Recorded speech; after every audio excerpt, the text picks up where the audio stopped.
Hey, hello there, welcome to CS School channel. In this video we are going to look at greatest common divisor problem. This problem is based on your elementary mathematics and asks a lot of time in different coding interviews. I have added a link to this problem in the description of this video, so do check it out and try to solve it on your own. If you can't solve it, come back to this video. So let's look at the problem statement, which is also given on the screen. Given two non-negative integers a and b, we need to find GCD of a comma b. Okay, and what is the GCD?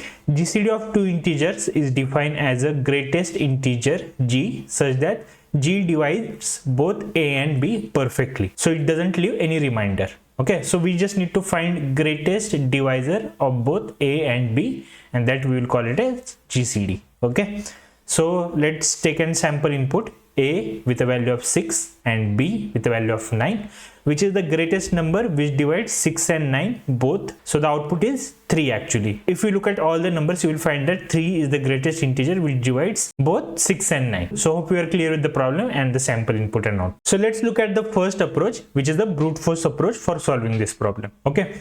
So in this brute force approach, we do a really simple thing. What we will do? We will start with 2 and we will go till minimum of a comma b. So why minimum? Because the greatest common divisor of a and b cannot be greater than the smallest number in between these two, right? So basically, if we are given numbers as 6 and 9, we cannot have a GCD which is greater than 6. Otherwise, how will it divide a, right? So that's not possible, correct?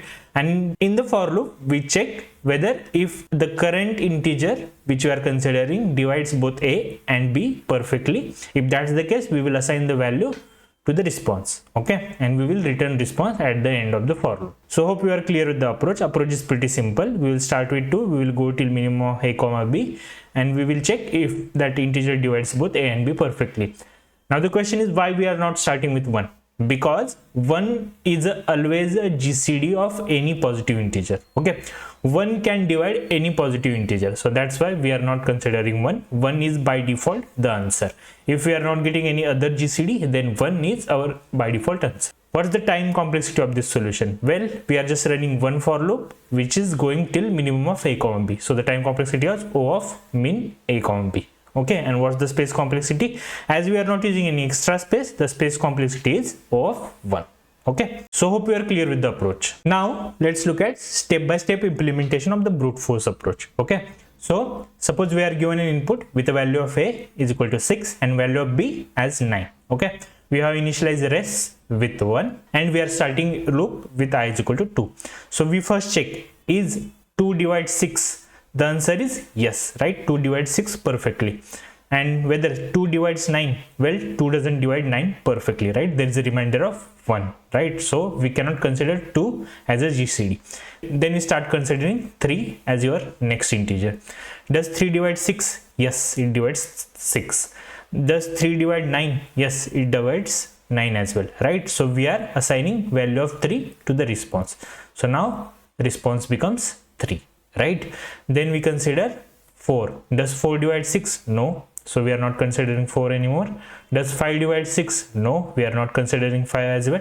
Then we consider 6. Here is the condition that I should be less than minimum of a comma b. As I is equal to minimum of a comma b, now we get out of the for loop, right? And at the end, we just return whatever we got as a response, okay, which is 3. Okay, so hope you are clear with the step-by-step implementation of this algorithm. So is there a better approach to solve this problem? Actually, there is an algorithm called as Euclidean algorithm with which you can solve this problem in less time complexity. So this algorithm is pretty hard to come up by our own. So we will just see this algorithm. You need to kind of remember this algorithm, and in future problems you can use this algorithm. Okay, so in this algorithm we will take 3 variables: dividend, divisor and remainder. Dividend will be the maximum of a comma b, so whichever is the maximum number we will store it as a dividend. Okay, divisor will be the minimum of a comma b. Okay, so whichever is the minimum number we will store it as divisor, and remainder will store the remainder of division between dividend by divisor. Okay, so we will run a for loop while divisor is not equal to 0. We will find the remainder by using a modular operator between dividend and divisor. After that, we will assign value of divisor to the dividend. So whichever was the lesser value, we will assign to the dividend, and whatever was the remainder, we will assign to the divisor. Okay, and we will run this for loop until divisor is not equal to 0. Okay, and at the end we are running dividend. Okay, so it's probably pretty hard to understand this algorithm, but let's see this algorithm in action. So suppose we have an input with value of a is equal to 6 and value of b is equal to 9. Okay, so dividend is maximum between a comma b, right? So dividend will have a value 9, which is the value of b, and divisor will have a value which is minimum of a comma b. So divisor will have a value of 6. Okay, and then we will run a for loop in which we will first check is divisor is equal to 0. Well, no, divisor is not 0, right? So we can go inside while loop, right? Then we will calculate the remainder. 9 modulus 6, it will give a remainder of 3, right? As 6 cannot divide perfectly to 9, and we'll keep a remainder of 3, right? So remainder will be 3. Okay, then we will assign the value of divisor to the dividend. So dividend will have a value of 6 now. Okay, and divisor will have a value of whatever the value is of remainder, right? So divisor will have a value 3. Okay, after that we again check is divider not equal to 0. Well, it's true, right? Divisor is not equal to 0, right? So we can go inside while loop. Then we again calculate the remainder.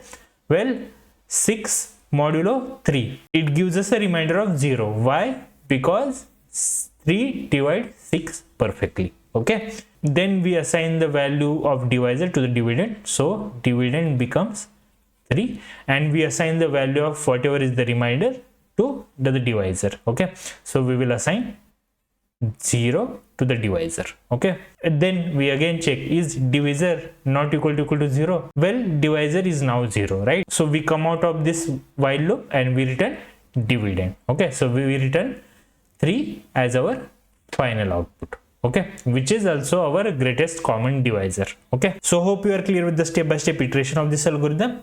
Now what is the time complexity of this algorithm? Well, the time complexity of this algorithm is log of minimum of a comma b. Now why is this time complexity of this particular algorithm? Well, if you see in each of the step, we are kind of changing the number by some factor. Now we just need to find what is that factor. If that factor is exponential, that means we can add log to the time complexity of this algorithm. Okay, now if you list down all the numbers and if you see the amount of time it takes to actually reduce the divisor to 0, you will see that that time is actually exponential. Okay, and by that logic the time complexity comes out to be log of minimum of a comma b. So don't worry about deriving this time complexity, just remember that time complexity of this algorithm is log of minimum of a comma b. Okay, and what's the space complexity? As we are not using extra space, the space complexity is O of 1. So now let's look at C++ implementation of the algorithm. Okay, so we need to complete this GCD function which takes x and y as an input and it expects GCD of the two numbers as an output. Okay, so as per the algorithm, we have assigned the value of maximum of x comma y to the dividend and minimum of x comma y to the divisor. After that we have run a while loop with the condition that divisor is not equal to 0. Okay, in each of the iteration we have calculated the remainder, which is the modulo operation between dividend and divisor. After that we have assigned the value of divisor to the dividend and the value of remainder to the divisor, and at the end we are just returning the dividend. Okay, for running this code I have written a main function which calls the GCD function with a value of 6, 9, and it prints the output which is given by the GCD function. Okay, so let's run this code. So we get 3 as the output, which is also our GCD of 6, 9. So hope you are clear with the problem and its possible solution. If you have any doubt, do ask me in the comment section. I will be more than happy to help you. We will be making more such videos in the future, so stay tuned for further updates.